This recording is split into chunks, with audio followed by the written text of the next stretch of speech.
ভারত আমার প্রধান শত্রু। সেটা ৭১-এও ছিল, এখনো আছে, ভবিষ্যতেও থাকবে। পরিকল্পিত ছিল ৭১-এর যুদ্ধটা। এবং দেখেন এটার প্রমাণ আপনার সোনিয়া গান্ধী কিছুদিন আগে সরাসরি কিন্তু স্টেট কার্ড বলে গেছে, এটা বিভিন্ন জায়গায় আমরা দেখছি। আমরা সেই হাদি হত্যার বিচার চাইতে গেলাম, আমাদেরকে বললো যে আমরা নির্বাচন বানচাল করতে চাচ্ছি। ইন্টারিয়াম গভর্নমেন্টের সময় ওই যে কয়দিন ক্ষমতায় ছিল প্রায় ১,০০০+ আন্দোলন হয়েছে। এটা বাংলাদেশের স্বাধীনতার পর এ যাবত কিন্তু কোনো সরকারের আমলে এত আন্দোলন হয়েছে। আন্দোলন পরবর্তী সময়ে তারা যে ভাই যেটা বললো আপনার নাগরিক কমিটি বা ওদের বিভিন্ন রকম পরবর্তীতে ওটা থেকে রাজনৈতিক দল গঠন করা। এখানে দেখেন শুরুতে তারা কি করলো, একটা রাজনৈতিক দল গঠন করলো, যে রাজনৈতিক দলের কেন্দ্রীয় কমিটির সবগুলো হচ্ছে ঢাকা বিশ্ববিদ্যালয়ের ভাই বেড়াতা। শুরুতে রাজনৈতিক দল নাগরিক কমিটি, হ্যাঁ নাগরিক কমিটি, আমি ওইটাই বলতেছি। নাগরিক কমিটি থেকে যখন তারা রাজনৈতিক দলে ডাইভার্ট হয়ে আসলো, ওই কমিটির আপনি দেখবেন যে ম্যাক্সিমাম 95% বা আপনার তারও বেশি ধরতে পারেন, দেখবেন যে সবগুলো ঢাকা বিশ্ববিদ্যালয় নির্দিষ্ট একটা সেশন গণ্ডির। কেন আমার প্রাইভেটকে এখানে বাদ কেন দিল, আর মাদ্রাসা কেন বাদ দিল, এই 7 কলেজ কেন বাদ দিল, মেডিকেল কেন বাদ দিল, ইঞ্জিনিয়ারিং কলেজগুলো কেন বাদ দিল? এটার উত্তর দিতে পারবে না। অথচ তাদের যদি তারা ওই সময় রাজনীতি জাতীয় স্বার্থেই করতো, তাহলে তাদের উচিত ছিল ওই সময় যে কমিটিটা, কেন্দ্রীয় কমিটি, এটা সর্বদলীয় এবং মানে সকল জনসাধারণের জন্য। ঢাকা বিশ্ববিদ্যালয়ে থাকবে, জাতীয় বিশ্ববিদ্যালয়ে থাকবে, আপনার প্রাইভেট বিশ্ববিদ্যালয়ে থাকবে, আলিয়া মাদ্রাসা থাকবে, কওমি মাদ্রাসা থাকবে, সবাইকে মিলে একটা প্রতিনিধিত্বমূলক একটা কমিটি করতে পারতো, তারা করে নাই। এবং দেখেন তাদের কমিটি হওয়ার পরবর্তীতে তারা মধুর ক্যান্টিনের সামনে প্রাইভেট বিশ্ববিদ্যালয়ের ছেলে মেয়েদেরকে মারধরও করছে, আমরা দেখছি এই কমিটি নিয়ে তাদের ভিতরে। এই বিষয়টা বাদ, আমাদের তো এত দূর পর্যন্ত আসার দরকার ছিল না। যেই দিন এই স্বৈরাচার দেশ ছেড়ে পালাই গেছিল, ওই দিন যদি সিদ্ধান্ত নিত সর্বদলীয় জাতীয় সরকার, বাংলাদেশে এমন কোন লোক নাই যে এটা চায় নাই। হয় বিপ্লবী সরকার হও, না হয় সর্বদলীয় জাতীয় সরকার। যেহেতু আমি আওয়ামী লীগ একটা বড় শক্তি দীর্ঘদিনের, তার বিরুদ্ধে মোকাবেলা করতে গেলে আমার জামাতকে লাগবে, আমার শিবিরকে লাগবে, আমার ছাত্র দলকে লাগবে, আমার বিএনপিকে লাগবে, আমার গণ অধিকারকে লাগবে। আমি এখানে কেউকে আলাদা ডিভাইডেশন করতে পারি না। একজনে যায় হয়ে গেছে মাস্টার মাইন্ড, অমুকে হয়ে যাচ্ছে তমুক, তমুকে হয়ে যাচ্ছে আমাদের জুলাইয়ের আইকন। কেন এত ডিভাইডেশন হওয়ার কি দরকার ছিল? এক কথা বললেই পারতো, যেটা আমি শিবিরের ছেলে পেলেদের মুখে এখনো শুনি, যে জুলাইয়ে আমরা কেউ নাই, জুলাইয়ের মূল মাস্টার মাইন্ড হচ্ছে শহীদ পরিবার, আহত পরিবার, অথবা যারা সর্বসাধারণ অংশগ্রহণ করছে তারাই হচ্ছে মূল মাস্টার মাইন্ড। এটা শিবিরের ছেলে পেলেদের।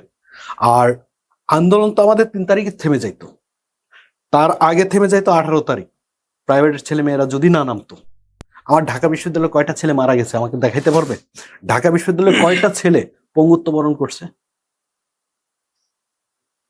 এই দেশে যারা মারা গেছে ম্যাক্সিমাম দেখবেন যে হচ্ছে চায়ের দোকান, ফুটপাতে বিক্রি করে, এটা সেটা, গরিবের সন্তান, জাতীয় বিশ্ববিদ্যালয় মাদ্রাসার ছেলে পেয়ে সবচেয়ে বেশি মারা গেছে। এবং বাংলাদেশ সবচেয়ে বেশি জুলাই শহীদ হয়েছে আপনার ওটা কি বলে, বুরহানুদ্দিন, না ওইটা কোন জেলা? শেখ বুরহানুদ্দিন কলেজ নাকি? না না, ভোলা। ভোলা, ভোলা। আরে ভাই আমার জেলা। সবচেয়ে বেশি শহীদ হয়েছে ভোলা জেলার সন্তানরা। ওইটা নিয়ে জাতীয় পর্যায়ে কোনো একটা প্রোগ্রাম করছে, তারা করে নাই। কেন করে নাই? আন্দোলনের পরে দরকার ছিল আপনার যারা বেওয়ারিশি দাফন হয়েছে তাদের আইডেন্টি বের করা, করতে পারছে? জুলাইয়ের আপনার যারা শহীদ হয়েছে তাদের সুনির্দিষ্ট পরিচয় তুলে ধরার দরকার ছিল, আজকে পারছে? আজকে দেখতেছি আমরা এক জায়গায় এক রেশিও, আরেক জায়গায় দেখতে আরেক রেশিও, এক এক জায়গায় এক এক পরিসংখ্যান। আজকে এই গণ অভ্যুত্থান হচ্ছে 2 বছর, 2 বছরের মাথায় যদি এত গরমিল হয়, ভবিষ্যতে এটা কি হবে? আমাদের সেই মুক্তিযুদ্ধ 71 এখন এত গরমিল কেন? ঠিক এইগুলার কারণে এই গরমিলটা হয়েছে। তো ওখান থেকে আমরা কেন শিক্ষাটা নিলাম না? তারা এসে সরকার গঠন করলো।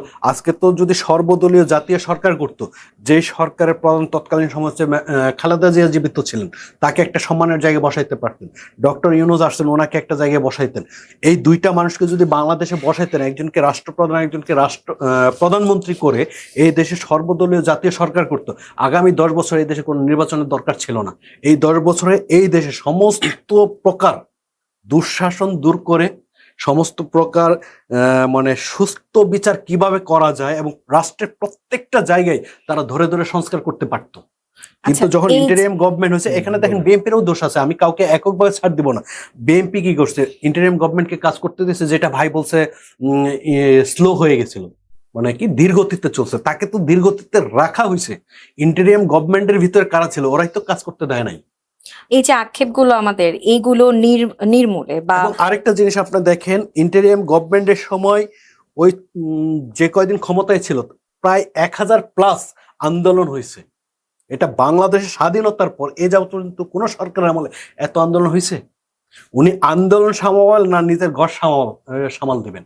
নিজের ঘরের ভিতরে এক লোক আছে, কেমনে আওয়ামী লীগ আনবে, কেমনে বিএনপি কে আনবে, এই ধরনের আছে কিছু কালপেট। আচ্ছা, আপনারা দুজনেই তো সংগঠনের আপনাদের নিজস্ব সংগঠনের সাথে আছেন, তাহলে এই যে আক্ষেপগুলো বা অভিযোগগুলো এগুলো নির্মূলে বা জুলাই গণহত্যার সঠিক বিচার নিশ্চিত করতে আপনাদের সংগঠনগুলো কোনো ধরনের কোনো রাজনৈতিক চাপ কি সৃষ্টি করতে পারছে? মানে একটা দায়িত্ববোধ তো আপনাদেরও থাকা উচিত বা একটা দায়িত্ব আছে একটা রাজনৈতিক চাপ সৃষ্টি করার, সেই জায়গায় কার কি ভূমিকা, কার সংগঠনের কি ভূমিকা আসলে পালন করছেন সেই এই বিষয়ে জানতে ক্ষেত্রে দেখেন চাচ্ছিলাম। যে জিনিসটা আপনার আমি তো জুলাই ঐক্য বা জাগ্রত জুলাই বিভিন্ন সংগঠন নিয়ে আমরা কাজ করছি, এইগুলা টোটালি হচ্ছে আপনার একটা ছোট্ট ছোট্ট জুলাইকে প্রদর্শন করার একটা, যে জুলাই কি হয়েছিল, যে নির্মম ঘটনা আমরা যেটা গত বছর তুলে ধরছিলাম জাগ্রত জুলাইয়ের পক্ষ থেকে। আপনার প্রেস ক্লাবের সামনে হয়তো আপনারাও এটা দেখে থাকতে পারেন, গত 17 বছর যে নির্মম খুনের হত্যাকাণ্ড সমস্ত চিত্র আমরা তুলে ধরছি। আপনি বিচারিক কাঠামোর মাধ্যমে যে জুডিশিয়ারি কিলিং হয়েছে, কাদেরকে মারা হয়েছে সেই জিনিসগুলো আমরা তুলে ধরছি। সীমান্তে কাদেরকে হত্যা করা হয়েছে সেইগুলো আমরা তুলে ধরছি। কারা গুম খুন হয়েছে তাদের চিত্র আমরা তুলে ধরে রাখছি। তো এখন মূল বিষয়টা হচ্ছে এই দীর্ঘ একটা সময় 2 বছর পরে যেটা করার কথা ছিল বিএনপির, বাংলাদেশের সর্ববৃহৎ রাজনৈতিক দল হিসেবে এখন আওয়ামী লীগ পালায়ন করার পর তারা দায়িত্ব পালনে ব্যর্থ। জামাত ইসলাম করার দরকার ছিল, পারে নাই।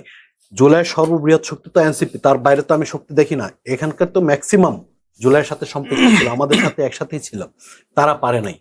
আজকে 2 বছর পর আমাদের সিদ্ধান্ত নিতে হয়েছে আমরা একটা রাজনৈতিক বলয় তৈরি করব। তার আগে দেখেন আমাদের সহযোদ্ধা শহীদ ওসমান হাদি মারা গেল, আমরা সেই হাদি হত্যার বিচার চাইতে গেলাম, আমাদেরকে বললো যে আমরা নির্বাচন বানচাল করতে চাচ্ছি, এটা সেটা, যার ফলে আমরা বসে গেলাম। অথচ আমাদেরই তো প্রার্থী ছিল ঢাকা 8-এ, আমরাই নির্বাচনী প্রচার চালাইছি, তো সেটাও গেল। আমার কথা হচ্ছে এই যে বিচার আমরা চাইতে পারি না, আমাদেরকে হুমকি দামকি, আমরা জুলাইয়ের যারা হত্যাকাণ্ডের শিকার হয়েছে তাদের বিচার চাইতে পারি না, আমাদের হুমকি দামকি, আমরা তো রাজনৈতিক ভাবে কোথাও বেকম পাবো না। সেইটার ফলে আমরা একটা রাজনৈতিক বলয় তৈরি করার জন্য আমরা এখন বাংলাদেশ আজাদ পার্টি নিয়ে আসছি বাংলাদেশে। জুলাইয়ের মূল সাথে লক্ষ্য বা উদ্দেশ্যগুলো কি? আমাদের মূল লক্ষ্য উদ্দেশ্য হচ্ছে আধিপত্যবাদের বিরুদ্ধে আমাদের আন্দোলন করা। বিএনপি জামাত এনসিপি কেউ আমাদের প্রতিপক্ষ না, সবাই আমাদের সহযোদ্ধা সমবন্ধু। হ্যাঁ, প্রতিপক্ষ সে হবে যে বাংলাদেশ স্বাধীনতার সার্বভৌমত্বের বিরুদ্ধে গিয়ে ভারতের সাথে বা অন্য কোনো কারোর সাথে বন্ধুত্ব করতে যায়। ভারত আমার প্রধান শত্রু, সেটা 71-এও ছিল, এখনো আছে, ভবিষ্যতেও থাকবে। কারণ সৃষ্টির লগ্ন থেকে সে কখনোই এই দেশে ভালো চায় না। কারণ আপনার 47-এর দিকে যদি যাই, দেশ ভাগ হয়েছে 2টা ধর্মের ভিত্তিতে হয়েছে, একটা হচ্ছে হিন্দু জাতীয়তাবাদের ভিত্তিতে, পরবর্তীতে যেটা হচ্ছে মুসলিম জাতীয়তাবাদের ভিত্তিতে। সেই মুসলিম জাতীয়তাবাদের ভিত্তি যখন শক্তিশালী হয়ে যায়, এইটাকে তারা শক্তিশালী বলয় করতে দিবে না বিদায় হিন্দুত্ববাদী যারা ছিল এবং আমার দেশে যারা ভারতীয় দালাল ছিল তৎকালীন সময়, তারা এটাকে ডিভাইডেশন করছে। পরিকল্পিত ছিল 71-এর যুদ্ধটা। এবং দেখেন এটার প্রমাণ আপনার সোনিয়া গান্ধী কিছুদিন আগে সরাসরি কিন্তু স্টেট কার্ড বলে গেছে, এটা বিভিন্ন জায়গায় আমরা দেখছি। সোনিয়া গান্ধী তো ছিল, সোনিয়া গান্ধী না?